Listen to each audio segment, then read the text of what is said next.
Welcome back to Rooted Exchange. I'm your host, Rachael, and today we're talking about something that sits so quietly inside so many women's lives, and that's the mental load and the unseen work we carry as women. It's the part that no one really talks about. It's the emotional tracking, the remembering, the anticipating, the constant scanning of what needs to get done, who needs what could go wrong, what needs to be prepared or thought about for the week ahead, and really how to keep the whole machine of our lives running. And this is largely invisible work, but it shapes everything that we do. It shapes our days, our bodies, our marriages, and our identities, and our truly our sense of self. And today I wanted this conversation to be shared between two mothers. So I'm thrilled to be joined today by Whitney Mayer. Whitney brings such a unique perspective. She's a veteran and a military spouse. She's originally from California, and her journey has taken her across the world. And today she's embracing life as a stay-at-home mom to her beautiful daughter up on the Olympic Peninsula in Washington. So Whitney, thank you for being here today. Thank you for having me. Yeah, so before we jump into the heavy stuff or the burnout parts of it, I do want to touch on a piece of this that most moms first notice the mental load in really tiny and forgettable moments. I think for me, it was remembering, when I was going to get to the grocery store, filling out the pediatrician form, and thinking about what food my son might want to eat that day because he is becoming a picky eater. But it was all the little things that were stacking quietly in my mind, and no one really sees that work. And I think oftentimes we don't recognize it as work or something that's building until it becomes really big in our minds. Was there a moment in time that you first realized that you were carrying more than you expected? Man, I'm not sure the exact moment when I realized of just all the pieces of this ginormous complex puzzle. Things definitely changed when I stopped working and I became a stay-at-home mom, that's for sure. As my daughter became more mobile, that's probably when things got harder and I was like, "Oh my gosh, there's a lot of moving pieces here." And just keeping an eye on her. She's not where I left her in her little rocker, and trying to make sure that the fridge stays stocked, that we don't run out of toilet paper, and just all of those little things that accumulate and add up. It's mind blowing when you really think about it. So What were some of those tiny tasks or activities that really started to weigh on you? I think it was probably when she started to eat solid foods, and she needed more than just breast milk, because it's easy when you are the only thing that she needs. And then, of course, you have to start making sure, like, okay, do I have like the appropriate foods for her? Do I have her snacks? And just diapers. I mean, that's a no-brainer right there. But I mean, all of it. It's like, man, it's just this huge iceberg. For me, there was a moment where I was like, why am I the only one thinking about these things? I was thinking about things for my husband. And that was really a shifting point for me when I started realizing that I was trying to anticipate moments for him as well. When did it feel like it was too much, or the weight of all of those little things were noticeable? I think it really came to a peak when, and I'm not sure if there's like a connection in this, but like hormonally, but when I stopped breastfeeding is when I felt like everything was just daunting. And that's when I would get more overwhelmed by all of those things. Because at first I adopted this mindset of like, I'm just going to go with the flow. I'm just going to be flexible. Whatever needs to be done, I'm just going to do it. I'm not going to, I don't want to think too hard about it or think too much about it. My husband, he's gone a lot for work. His job, that's just the nature of it. He's gone quite a bit. And so I do a lot of solo parenting. And so the shared workload, it's not he helps where he can. I do a lot of things by myself, and I have to learn how to just be independent and depend on myself. I don't have family nearby, so it finds its own challenges. So I just have learned that if my house were a business, I run it. It's my household. I have to do pretty much everything. And when my husband does, when he is home, he helps. He's great. He's not, he wants to help. He knows, he sees it, he gets it. When he's home on the weekends, he's cooking, he's helping out. But when it comes to just grocery shopping, cleaning, scheduling appointments, thinking about future appointments that are going to be needed, like that's all me. And it's just always been that way. But he retires in a few years, so that will be changing. The countdown begins. Who's counting? Yeah, I love how you just likened this to a business. I don't think a lot of us think about it in terms of that, but really we are project managers and CEOs of taking care of our families. Personal And chefs. yeah, all of the above, multitasking, many hats all at one time. And there is an expectation or an unspoken expectation that we can carry all these things, Nick, but it's also a lot. Do you ever feel overwhelmed by all of those things all at once? All the time. All the time. Like every day, probably. And it comes in waves. Sometimes things are just more hectic and more things need to get done than usual. And then sometimes it's really chill and it's a really nice break. It's like the universe being like, you needed this. You don't need to go buy a bunch of stuff or stock anything. And the house is really not that bad. So, yeah. Yeah. Did you ever have to shift your perceptions around what that looks like when you became a mom? Yeah, I think I had all these expectations of what motherhood would be like after 48 hours with my daughter. I was like, oh, she's going to be the type of baby that I can't put down or else she just screams.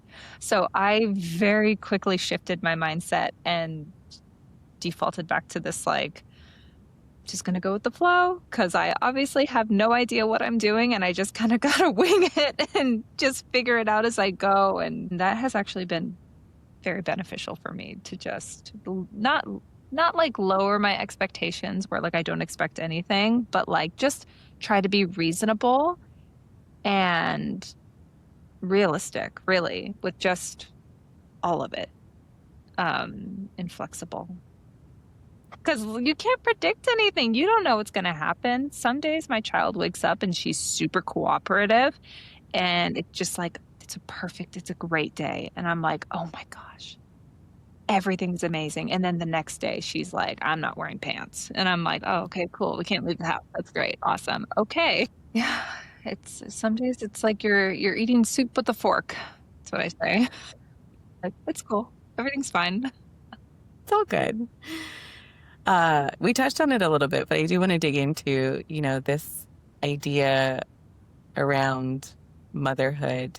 When I was younger, I feel like I was really observant around how society treats mothers. And even with that knowledge, you can't really understand it until you become a mother and the pressures and emotion that comes with being a mom. And one thing I've noticed is really the impossibility around the double bind.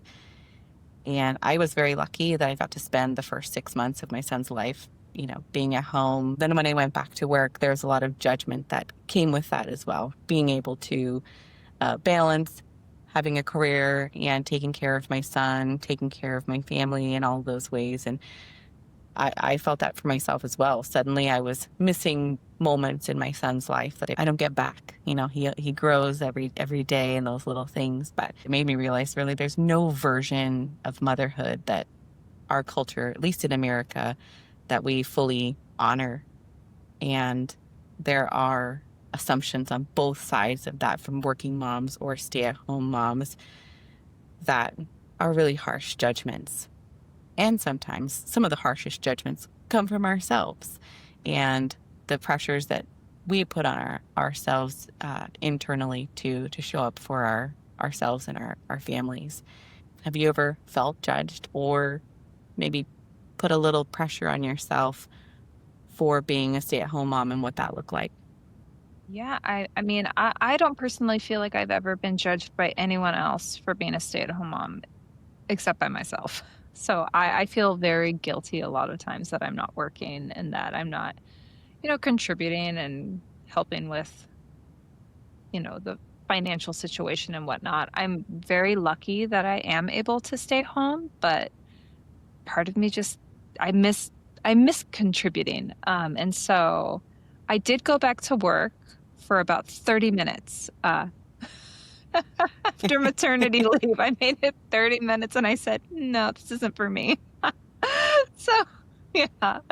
I think that it I would have been fine if I had just stuck it out and, but I couldn't. But sometimes I wish I had, because I think that I see a lot of my friends that did go back to work, and I feel like their mental health, like they get that break and they got to like preserve a piece of themselves too.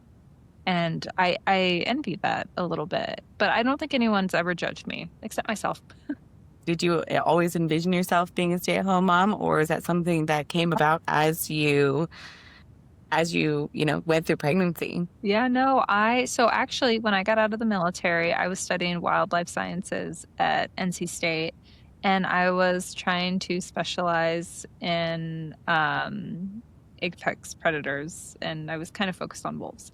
But anyways, I found out that I was pregnant with my daughter the day before I left for a summer program in Montana, and it was like the coolest program ever. And I had every intention on going back to school, like not really taking any breaks or anything, but I was so sick during pregnancy. I was like just so sick. And then, of course I had Addie and I had every intention on going back to school. And then I shortly learned after that that I couldn't put her down. She was like never put down. She would just scream and scream and scream. So my life has been totally like that whole part of my identity is just, I'm like, I'll get back to you. I promise. I promised myself. I'm like, I will get back to that at some point. So that was, I was working and, going to school. But yeah, I did not plan on being a stay-at-home mom. I knew I didn't want to be in the army with children. I knew that much. I got out because I did want to have children, but it seemed too complex with the nature of my husband's job. As you think about that transition from your career aspirations and moving into transitioning to a stay-at-home mom, is there something that you wish people knew or understood about being a stay-at-home mom? Yeah, oftentimes I feel like people, especially people that I've met since I've been a mom, like people just think, like friends that I've made, like they don't even know who I was before. Like I was so much, you can be more than just a mom. And even though being a mom is awesome, it's cool, like I'm a cool mom.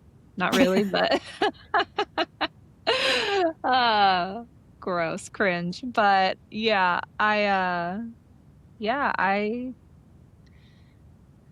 wish that people could accept more that moms, we have many hats, we have many faces, we have other things about us that make us more interesting than just chasing around kids all day. And we have hobbies and interests that we hope to get back to one day. Yeah. It's a fine balance. It is one of the bigger things that I wrestle with. Maybe about a year after my son was born, I had a moment one morning where I was just looking at myself in the mirror and I was like, I don't even know who that person is. Yeah, Who that's so is she? real. Who is she? What does she do? And I think it's a part of motherhood. I don't feel lied to, but I don't know if anyone has really expressed to me or been vulnerable enough to share that you bring this beautiful being into the world and suddenly you get to look at yourself different. And, it's not a dramatic, it's not like I'm a completely different person, but you evolve in what you think about and what you like. And also some of those things don't go away. There's things that I missed going out and seeing friends, especially when he was really little and even transitioning directly. feel like I had time for anything, but I missed social interaction. I missed being able to just leave the house Yeah. whenever I wanted to. Oh gosh. And I felt That right I was there. so wrapped up in being, my son's mom, being a wife to my husband, just being the keeper of everything. But, it was what you're talking about. There's also like these moments of flashes where I feel more like myself. And then, Settled. Like in a good yeah, way. In a good way, settled. Comfortable. exactly. Fulfilled. Do you ever feel like you were not disappearing into motherhood, but there was a moment in time where maybe you felt lost or behind the scenes, like there's a version of you that is missing? Oh, yes, absolutely. I feel like I struggle with that actually, quite a bit. I'm desperately trying to incorporate the parts of myself that, like the parts of my identity from before motherhood into this new chapter of my life. And I do that by trying to get outside. We live on the Olympic Peninsula and we are just surrounded by trails. And that's what I love to do. I love to be outside. I love me and my husband. We used to go hiking and backpacking and we did all sorts of fun stuff, and things are different now. Things are very different and we can still go outside, but we have a 2.5-year-old. And so it looks very different than it used to. Yeah. We're not going to be like hiking up Mount Eleanor. We're just kind of, trying to help her not become like us. We're hoping that she'll like to be outdoorsy and go do things outside so that as a family, one day we can jump back in and we can kind of pick up where we left off. And it'll just be better, Why can't it be better? Why can't we have our cake and eat it too? Are there any parts of that have felt the hardest to reconnect with? I think I find it really hard to be kind to myself and give myself grace with all the changes that's happened to my body and my life, my lifestyle. And sometimes it feels daunting. I used to like to be active and I like active, like working out, and then I'd come home and just Mhm. big chilling. Love to chill and hang out. Like was big into just binge watching, like working out, doing all my stuff during the day, and then at night just, And now things look very different, and I'm like, it's okay. Like, it's okay. Just giving myself grace and reminding myself that I'm not like doing nothing.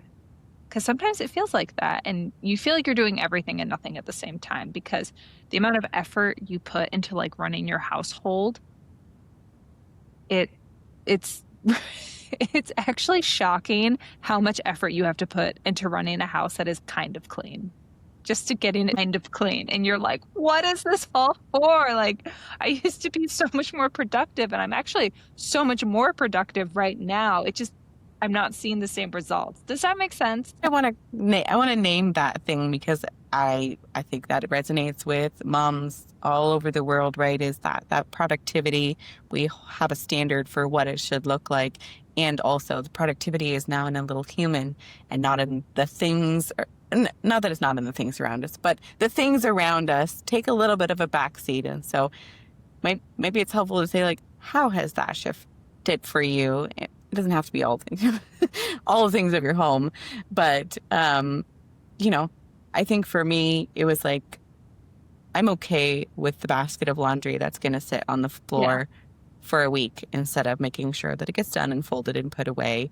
I know that it's clean, it's there. We can just pull things out of it, which was very difficult for me at first. Like I felt like that was part of the productivity. I'm like, my home is messy because I have piles of clean laundry that I haven't put away yet.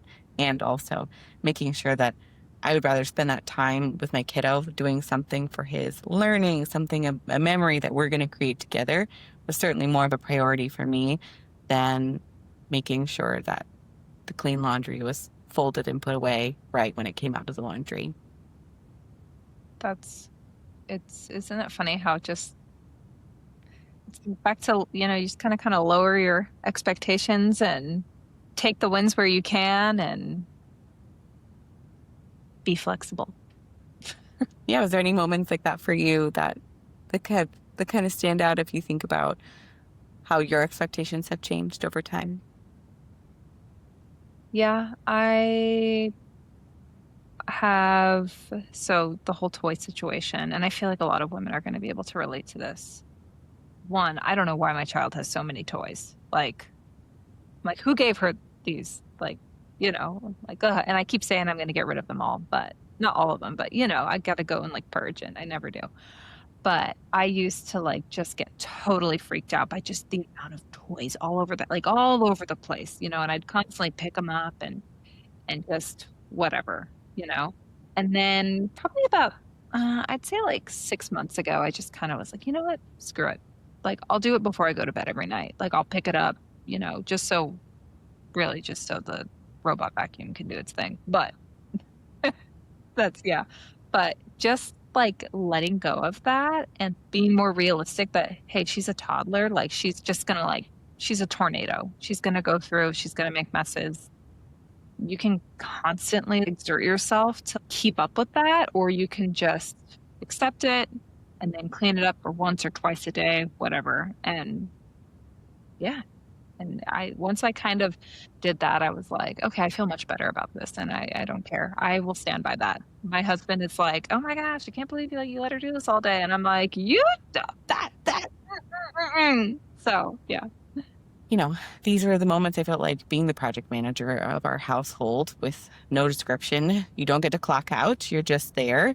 And also asking your partner for a break and needing a moment where you can not be a mom, not be a wife, not hear noises for a short amount of time to just recharge your battery. So I'm curious, how has that played out for you and your partner? How has it shown up? So with my husband, I feel like, he's gone like he's gone for months at a time pretty regularly. So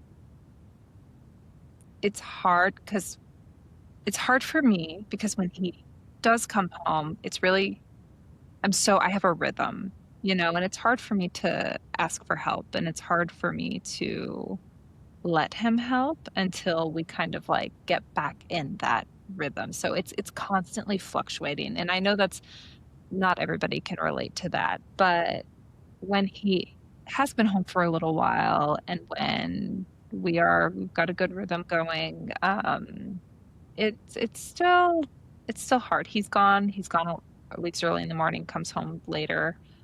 Um, and there's definitely times when I just have these meltdowns, like after she goes to sleep, and I don't know where it comes from. It just is like, it's the waterworks start and it takes so long to stop.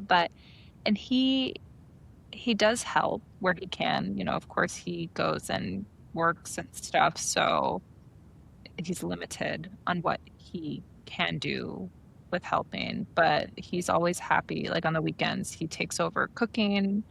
He, lets me go upstairs and just sit in silent like a weirdo because that's just what I want. I'm like, I just want to be left alone for like an hour or so. And he, hangs out and he's happy to do it. Like I said, I really am very excited for him to retire, but at that point, I'll probably go back to work. That brings up, a different side of it, that being a stay-at-home mom, there's also a loneliness factor. And especially when you have these months at a time where your husband is gone, you don't necessarily get that same outlet. You don't have a moment where you could just, I need 5 minutes, I need 10 minutes, I need the thing to ask for that break. How do you find, especially when your husband is gone, find those moments to recharge? Because that mental load, that physical load, they just keep stacking. It does, How do yeah. you find those breaks? Nap time, even though that's coming to an end. Sad. But sometimes I don't get them. I don't. And it's amazing how strong we are as women and how we're even able to do that because if you like right now, the idea of not getting any breaks, it seems like literally the worst thing imaginable. But when I'm in the moment and when I have to like when I just can't have any breaks, I don't have any support. Or if, I do have a neighborhood girl who comes and hangs out with Addie here and there. And if she can't babysit, if I'm not able to utilize her, then sometimes I just don't get those breaks and I survive. We recently got a gym membership though, and she goes and hangs out at the kids zone. And I will say that it is worth it every penny. Oh, those are my breaks, I guess. I was one of those people who working out was something I did, but it's not something I loved. And after having a child, it's my favorite part of my day. Isn't It's it? part of the thing that you can just literally turn your brain off and you're like, tell me what to do. Yes, absolutely. I think that's why you always see so many like moms, and I don't know if they're moms. I just assume they're moms because of like the age group. I see it like the spin cycle classes and stuff, and I'm like, the moms are like before I had kids, I'd like be lifting weights, and I'd be like, oh, all the moms are at the cycling class right now, like, I get it now. Yeah, because you are the primary caregiver in your home. Do you feel open to share any of those moments where it feels heavy with your partner to even just verbally kind of release some of that tension? Yeah, I think that as the primary caregiver of my daughter and like, pretty much the boss of the house, no big deal. But yeah, I you have to just it's really hard to find that balance of you're like your mom, you're someone's wife, but you're also like you need to make time for you as well. So like how do you be the emotional regulator for like your little one? And also sometimes your husband because I mean, they're human too and they have stressors in their life and their job and there's just like how do you manage it all? And I don't think anybody's perfect at it, but I think we're all just whether you're a stay-at-home mom or a working mom, I think that women we're like the rock. We're we wear many hats and just trying to keep things balanced in the house and maintain like the spark in your relationship and be there to support your husband and also be there to take care of your child. It's a sacred job. You're just starting to touch on this idea of having to balance so many things. I think personally, I find that I always ask myself what more I can do instead of accepting that we're already doing a lot. Do you feel guilt or pressure or the need to do more in your house? Yes, all the time. And that's honestly why I stay off the internet because we see all these like fake, like just not real, they're real people, but they're not real people. Their houses are immaculate. They have like 8 kids and they have like a six-pack. And I'm like, what? And I feel a lot of pressure and I do tend to be my own worst enemy sometimes. And I get in my head and I try to just, be chill, be realistic about things, but it's hard. I'm a human and yeah, it's yeah, the guilt that I'm like, oh my gosh, I only gave my kid like microwavable chicken nuggets for dinner and it's so bad for her. I'm like, she'll be fine. She'll be fine, you know? And oh no, like my husband had to eat leftovers for dinner tonight because he'll be fine. Just bringing yourself back down to reality. That's my struggle. I love that you take a break from social media. I do think, as someone said, I don't know what the quote is, but comparison is the thief of joy. And it's really hard, especially as a new mom. I wanted to make sure that I was as prepared as possible. So I have done a lot of in my life learning what other moms do and asking other moms what they do. And there is a million different ways to raise a child. There's a million different ways to refill your cup. and trying to find the right thing for me. But in doing that, the conversation is really focused on, well, I'm not doing these certain things. I should do more of this, or I need to do less of that. I need to push harder around all these things. And that it's very much an internal judgment meter that I have created for myself. But aside from staying off of social media, how do you manage your internal judgment meter? It's hard because I'm super judgy, I guess, for myself. But I'm not. It's something that I work at regularly. It's something that and it's funny because I sometimes I'd be really hard on myself, and then I just totally don't care. Like it's all, just for like a short period of time. I'm like, whatever, I don't care. Like I won't wash my hair for like God knows how long. And I don't do the floors for who knows how long, and I'm just like, I don't care, whatever. And then it just all builds up and I'm like, oh my gosh, everything is out of control. And then it kicks me into high gear. It's a cycle. And it's something I work on to just give myself grace. Nothing is perfect. This is the season of life. And one day I really, really hope that I'm going to look back and laugh about all these like little things that I'm so worried about, and I also try not to, and this is really hard, but I try really hard not to get in my head about all these invisible tasks because you can get lost in it.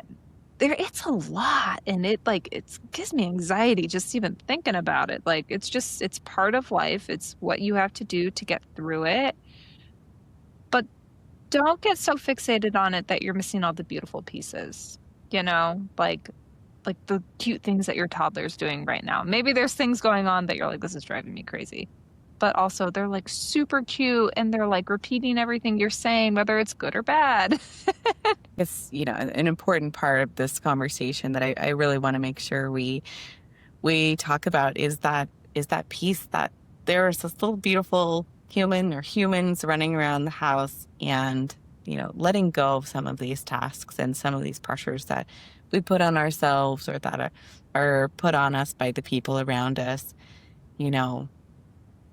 I think kind of snapping out of the laundry list of things to do helps be more present in the moment. But is there anything that you do specifically to turn that little voice off, or the little task person to be more present in the moment?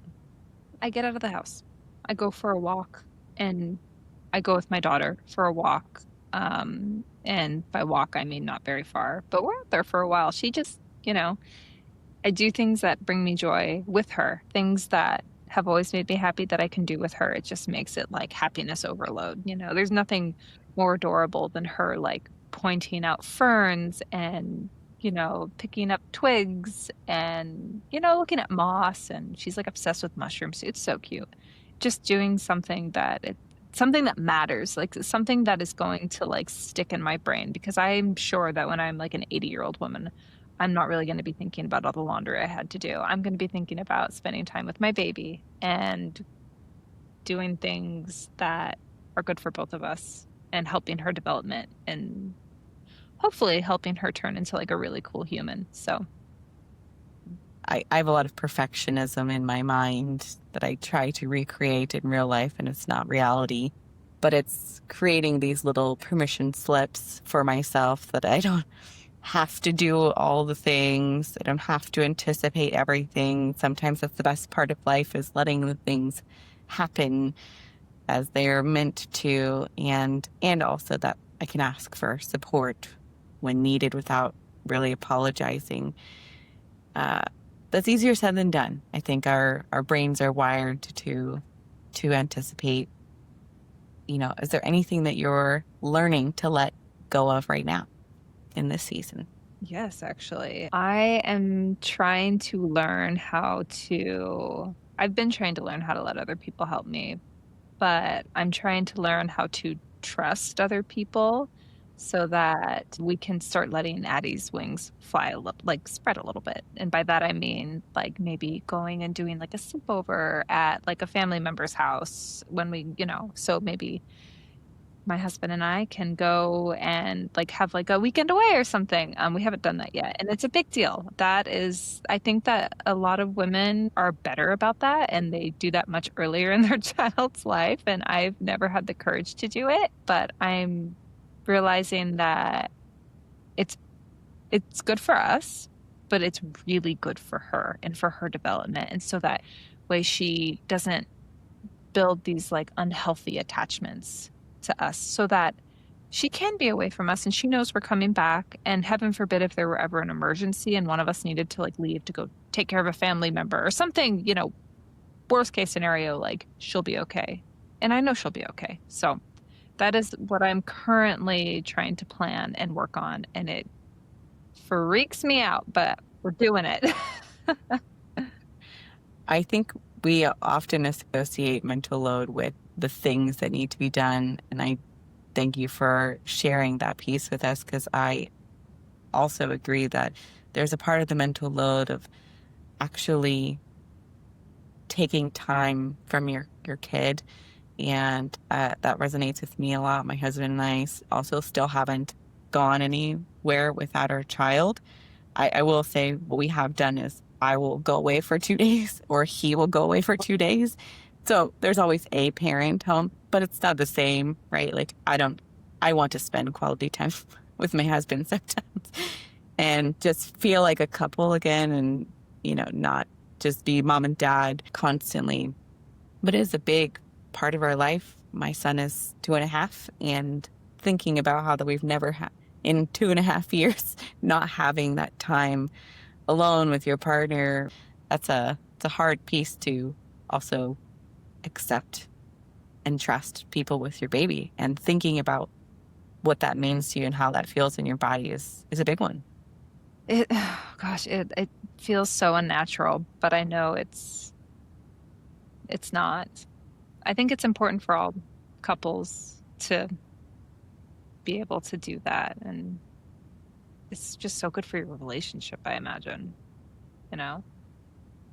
As you think about that and building that trust, what would be the thing that would help you right now ask for that? I was talking on the phone with my sister yesterday, and she has 4 children and she's a great mom. She's amazing. I don't know how she does it. I'm like, she's like my role model. But she has 4 boys, ages 15 to 6. So she's done it all, and she now has like all this free time on her hands, and she's like, please bring her to my house. Like, you guys can go away for a weekend. Like, I would love nothing more. And I had to be like very straightforward with her. And I know that she would totally receive it and it would be fine. I knew she wouldn't like be offended by it or anything. And I was like, I am really nervous about trusting my child with anyone, because like, what if something were to happen? Like, I would need you to pretty much like be with her always, like, because she's got older boys and the door's always opening and closing. And I have this like horrible fear of just Addie escaping and getting lost. I don't want to think about it. But she was totally supportive. And I think for me, what needs to happen is I need to be very like direct and blunt and just open, and not try to beat around the bush, just be very direct in what I like. This is what I need. This is how I need it to go. I am just going to be a mess, So the message was received. She totally understood. And I knew she would, because she's that kind of mom too. Do you feel like that is part of the mental load that you carry, is being able to vocalize those fears out loud to create not even a boundary, but create an environment where that could even be a possibility of taking time away from your kiddo? Yeah, I think so. Vocalizing myself, but I also have a hard time with control. And I've never been a control freak, like, ever. But since having a child, it's more of like a protective thing. I just I feel like I am, and I know this isn't true, but I feel like I am the only one who can protect her. And I do trust my husband. I know he can protect her. Like, yeah, 100%. But I feel like giving up that control makes everything inside of me like scream. I'm like, oh my gosh, like I can't like entrust her to someone else. Yeah, I can't give them that. No way, but it's time. So, yeah, it's time. Yeah, I mean, it speaks to the preciousness that or the realization of life when you become a mom Oh yeah. that I think even men do feel, but Yes. just they that we have a deeper connection. We carry them, we hold them, they are part of us. We hear their heartbeats and are more sensitive to their emotions and those shifts that happen. But being able to even allow that in sometimes for our partners, let alone external factors, is a very difficult. This is a very difficult task, and I don't think we give enough space to that. That it is hard to entrust care in other places. It is a very difficult process, even every day, even 2 years down the road now, to think about and make sure all of the things that you want for your child are there, and it's not going to be perfect, right? And I wish that I could just give everyone a map of what it looked like and they would follow it to a T. And, people are human. And that's probably the hardest part for me has been to also accept that. Yeah. You can give as much as you want and it still won't be the way that you did it. And trying to find some sense of, well, choose whether or not that's something you can be okay with. And also, if it is, how do you accept it in for what it is and what your child will get to experience in that moment? But every day is hard. Yeah. It's very well said. As we wrap up, I am picturing the moms listening in their cars or folding laundry or maybe stealing a moment in the pantry to eat a snack because she hasn't eaten that day. But maybe there's, the moms who are carrying the weight quietly or feels tired in a way that, sleep's not going to fix. It's really being able to speak life or identify and recognize that this is a tough job. Whether you're a stay-at-home mom, whether you're a working mom, whether you're somewhere in between those two things version of a mom, it's a lot. And so, Whitney, for that mom out there who's listening, the one who thinks that she has to hold it all together because she always has and probably always will. But, is there one piece of advice or insight or wisdom that you would want her to know?